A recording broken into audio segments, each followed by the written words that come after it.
حضرت لقمان حکیم نے اپنے بیٹے کو کہا 3 نصیحتیں تجھے کرنے لگا ہوں، یہ 3000 نصیحتوں کا خلاصہ ہے، اور ان میں بھی 2 کو یاد رکھنا، 1 کو بھول جانا۔ تو بیٹا ہمہ تنگوش ہو گیا، تو حضرت لقمان بولے جو نیکی کی ہے اس کو بھول جانا، اور موت کو اور اپنے رب کو یاد رکھنا۔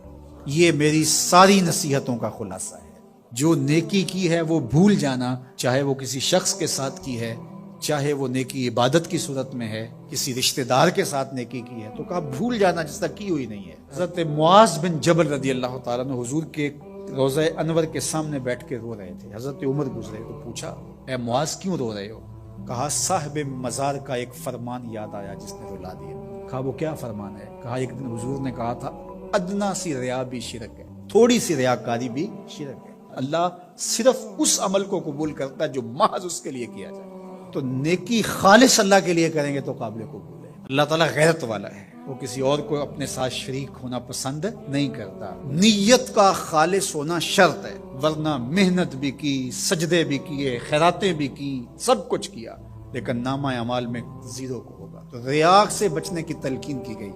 حضرت لقمان حکیم نے کہا جو نیکی کی ہے اس کو بھلا دینا، اللہ کو اور اپنی آخرت کو کبھی فراموش نہ کرنا۔ جب آخرت مستحضر رہتی ہے، ہر وقت بندہ خیال میں رہتا ہے کہ میں اللہ کے حضور پیش ہونا ہے، ایک میدان لگنا ہے، وہاں ترازو گڑے گا، اعمال تولے جائیں گے، تو خود بخود اپنا محاسبہ کرتا رہتا ہے۔ یہاں وہ کچہری خرید سکتا ہے، عدالتیں خریدی جا سکتی ہیں، تھانے یہاں بک جاتے ہیں، لیکن وہاں اللہ کی پولیس نہیں بکے گی، وہاں کے تفتیشی نہیں بکیں گے، وہاں کے تھانے، وہاں کی کچہریاں نہیں بکیں گی، وہاں ترازو پورا وزن تولے گا۔ فرمایا جس دن راز کھول دیے جائیں گے کوئی کسی کی مدد نہیں کر پائے گا، اور نہ کوئی طاقت سے اپنے عیب کھلنے سے روک سکے گا۔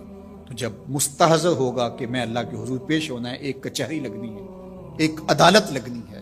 آج مکار آدمی، جھوٹا آدمی، خائن آدمی، بد کردار آدمی بچ کے نکل جاتا ہے، عدالتوں کو چکمے دے جاتے ہیں، لوگ عدالتیں خرید لیتے ہیں، دھمکا لیتے ہیں، سب کچھ ہو جاتا ہے اس دنیا میں، طاقتور کی کوئی بات نہیں کرتا، کمزور پھٹے چڑھا دیے جاتے ہیں، لیکن ایک عدالت ایسی لگنے والی ہے جہاں انصاف ہوگا۔ تو اس لیے کہا کبھی اس کو فراموش نہیں کرنا، اور دوسرا اپنے رب سے کبھی بھی غافل نہیں ہونا۔ اپنے رب سے جو غافل ہو جاتا ہے وہ زندگی کے مقصد کو کھو بیٹھتا ہے۔ دنیا کیا ہے؟ کہا سونے چاندی ہیرے جواہرات کا نام دنیا نہیں ہے، خدا سے غافل ہو جانے کا نام دنیا ہے۔ اور یہ بات ذہن میں بٹھا لیں، اپنے لیے بھی اور اپنی اولادوں کی تباہ میں راسخ کریں جیسے بھی ہو سکے۔ ایک چیز کو بھول جانا ہے، جو نیکی ہو گئی بھول گئے، اور اللہ کو بھی یاد رکھنا ہے اور آخرت کو بھی یاد رکھنا ہے۔